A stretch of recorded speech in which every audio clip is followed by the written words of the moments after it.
Hello नमस्कार, Radhe Radhe, good evening my dear student. उम्मीद करते हैं आप सभी स्वस्थ और मस्त होंगे। मैं हार्दिक यादव आपका आपके यूट्यूब चैनल संस्कृत क्लासेस पर ढेर सारा स्वागत एवं अभिवादन करते हैं। उम्मीद करते हैं आपकी पढ़ाई शानदार और लाजवाब चल रही होगी।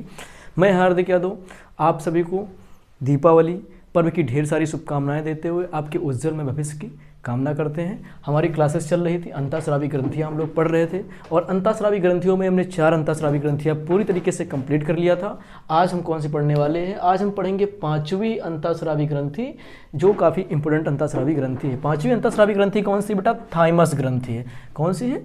थाइमस ग्रंथि है। ठीक है, अब इसको हम थोड़ा सा आपको डिटेल में बता दें एक चीज़ कि जो थाइमस ग्रंथि है ये एक ऐसी ग्रंथि है जो जब उम्र बढ़ती है, उम्र बढ़ने के साथ साथ धीरे धीरे छोटी होती जाती है और आपके बुढ़ापे के समय तक थाइमस ग्रंथि पूरी तरीके से नष्ट हो जाती है। तो आप इस बात को ध्यान रखना कि इकलौती ग्रंथि है थाइमस ग्रंथि ही जो उम्र के साथ बढ़ती है और धीरे धीरे नष्ट हो जाती है। ठीक है, इसका आकार बचपन में बहुत ज़्यादा बड़ा होता है। कह सकते हैं बचपन में थाइमस ग्रंथि आकार में बड़ी होती है। जब आपकी उम्र धीरे धीरे बढ़ती है तो इसका आकार छोटा होने लगता है और आप जब बुढ़ा जाते हो, आपके बुढ़ापे के समय ये पूरी तरीके से नष्ट हो जाती थी है। तो ये रही एक इम्पोर्टेंट फैक्ट जो आपको ध्यान में बिल्कुल रखना ही है। क्वेश्चन जो है कई बार पूछा गया है कि कौन सी ग्रंथि है जो बुढ़ापे में समाप्त हो जाती है या बुढ़ापे के समय तक नहीं बचती है शरीर में। तो आपको ध्यान रखना है कि थाइमस ग्रंथि आपके बुढ़ापे के समय पूरी तरीके से नष्ट हो जाती है या फिर नहीं बचती है ना। अब शुरू करते हैं थाइमस ग्रंथि। अब है क्या थाइमस ग्रंथि, इस चीज को समझना। ठीक है, थाइमस ग्रंथि प्रतिरक्षा प्रणाली, इस बात को ध्यान रखना, इम्यूनो प्रणाली कह सकते हैं या इम्यूनो सिस्टम बोल सकते हैं ना। इम्यूनो प्रणाली तो नहीं कहेंगे, क्या कहेंगे इसको? इम्यूनो सिस्टम कह सकते हैं। एक अहम हिस्सा है हमारे शरीर में। क्या है बेटा? एक प्रतिरक्षा तंत्र है। अब बात करेंगे प्रतिरक्षा तंत्र क्या होता है। तो प्रति का मतलब होता है बेटा दूसरे से, रक्षा का मतलब सुरक्षा। हमारे शरीर को बाह्य जीवाणुओं और विषाणुओं से जो सुरक्षा प्रदान करता है उससे हम प्रतिरक्षा कहते हैं। क्या कहते हैं? उससे हम प्रतिरक्षा तंत्र कहते हैं। अब दूसरी भाषा में अगर बोले, वह तंत्र जो हमारे शरीर को सुरक्षा प्रदान करता है, बिल्कुल आसान भाषा में, वह तंत्र जो हमारे शरीर को सुरक्षा प्रदान करता है प्रतिरक्षा तंत्र कहलाता है। प्रतिरक्षा तंत्र का मतलब क्या होता है? हमारे शरीर में जो रोगाणुओं से, विषाणुओं से, जीवाणुओं से, संक्रमण से लड़ने की जो क्षमता होती है, ठीक है, उस क्षमता को ही बेटा क्या कहते हैं? हम इम्यूनो सिस्टम कहते हैं। कभी कभी कहते हैं ना कि ये बच्चा बार बार बीमार पड़ जाता है, इसका इम्यूनो सिस्टम कमजोर है। कहते हैं नहीं कि आपको हल्का सा ठंडा हुआ आप बीमार पड़ गए, हल्की सी गर्मी हुई आप बीमार पड़ गए, तो लोग कहते हैं ना कि अरे इसका तो इम्यूनो सिस्टम खराब है, इम्यूनो सिस्टम कमजोर है, इसको थोड़ा सा विटामिन दीजिए ताकि इसका इम्यूनो सिस्टम अच्छा हो जाए। तो इम्यूनो सिस्टम क्या होता है बेटा? इम्यूनो सिस्टम प्रतिरक्षा प्रणाली वह प्रणाली है जो हमें जीवाणुओं, विषाणुओं, संक्रमण, प्रदूषण आदि से होने वाली बीमारियों से हमारे शरीर की सुरक्षा करता है। यानी कि अगर हमारे अंदर इम्यूनो सिस्टम हाई होगा तो हम बहुत कम बीमार पड़ेंगे, क्योंकि इम्यूनो सिस्टम ही हमें क्या करता है? संक्रमण, बीमारी, रोग से लड़ने की क्या देता है? शक्ति देता है। ये समझ में आ गई बात कि इम्यूनो क्या है? इम्यूनो वो शक्ति हमारे अंदर की होती है जो हमें बाह्य बीमारियों से सुरक्षा करती है। ठीक, अब बात करते हैं तो ये थाइमस का क्या रोल है बेटा इसमें? इसमें थाइमस का रोल ये है कि जो थाइमस ग्रंथि होती है बेटा, ये आपके शरीर में क्या करती है? इम्यूनो सिस्टम जो होता है उसका एक अहम हिस्सा होती है। क्या होती है? अहम हिस्सा होती है। इसलिए कहते हैं बुढ़ापे में लोग ज़्यादा बीमार पड़ते हैं। ठीक है, उनको थोड़ा सा मौसम चेंज हुआ बीमार हो गए, थोड़ा सा काम कर दिया बुखार आ गया। रीज़न क्या है? कि बुढ़ापे में थाइमस ग्रंथियाँ जो होती हैं वो खत्म हो चुकी होती, नष्ट हो जाती हैं। अब जब थाइमस ग्रंथि नहीं है तो उनका जो प्रतिरक्षा सिस्टम है, रोगों से लड़ने की जो क्षमता है वो कम हो जाती है। इसलिए जो बुजुर्ग आदमी होते हैं वो जल्दी बीमार पड़ जाते हैं, लगातार को बीमार पड़ जाए, 2-2, 3-3 महीना बीमार ही पड़े रहे। ठीक है, रीज़न क्या है उसका? कि शरीर में जो है आपके थाइमस ग्रंथि नहीं हो। थाइमस ग्रंथि क्या करती है? प्रतिरक्षा तंत्र का एक अहम हिस्सा है। इसलिए इस चीज़ को मैंने आपको काफ़ी डीप में बताया है।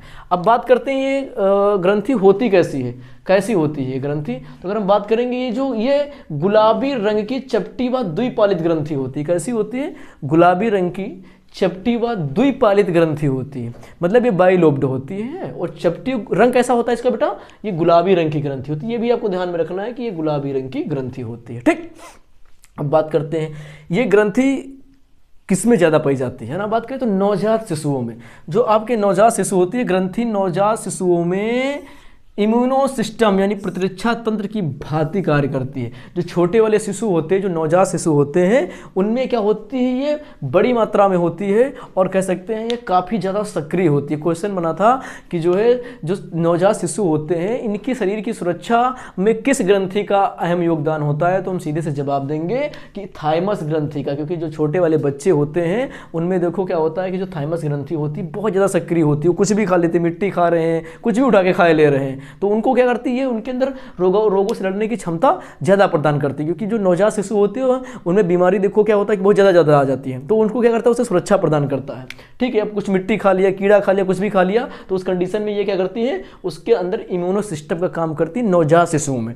ठीक है, अब बात करते हैं कि जो है शिशुओं के शरीर में प्रविष्ट जीवाणुओं को नष्ट कर देती है। अब मान लीजिए उसने कोई सामान खा ली, कोई सामान पड़ी है, अगर वो छोटा सा बच्चा टहल रहा, चम्मच उठा के मुंह में डाल लिया, पेन रखा पेन मुंह में डाल लिया, तो इससे क्या होता है, उसके अंदर जीवाणु, हानिकारक जीवाणु उसके पेट के अंदर चले जाते हैं, तो वो बीमार पड़ सकता है, बिल्कुल पड़ सकता है। तो उन जो हानिकारक जीवाणु विषाणु शिशु के अंदर जा रहे हैं उनको कौन नष्ट कर देती है, थाइमस ग्रंथि नष्ट कर देती है। इसलिए शिशु क्या होते हैं, ज़्यादा बीमार नहीं पड़ते हैं। ठीक, वो कुछ भी रिमोट मुंह में भर लेते हैं, कुछ भी खा लेते हैं, तो उस कंडीशन में क्या होता है कि ये जो ग्रंथि है ये उसको सुरक्षा प्रदान करती है। किस रूप में, प्रतिरक्षा प्रणाली के रूप में करती है। ठीक, अब बात करते हैं इस ग्रंथि का उपयोग जीवन के प्रथम चरण में यानी बचपन में बहुत ज़्यादा होता है।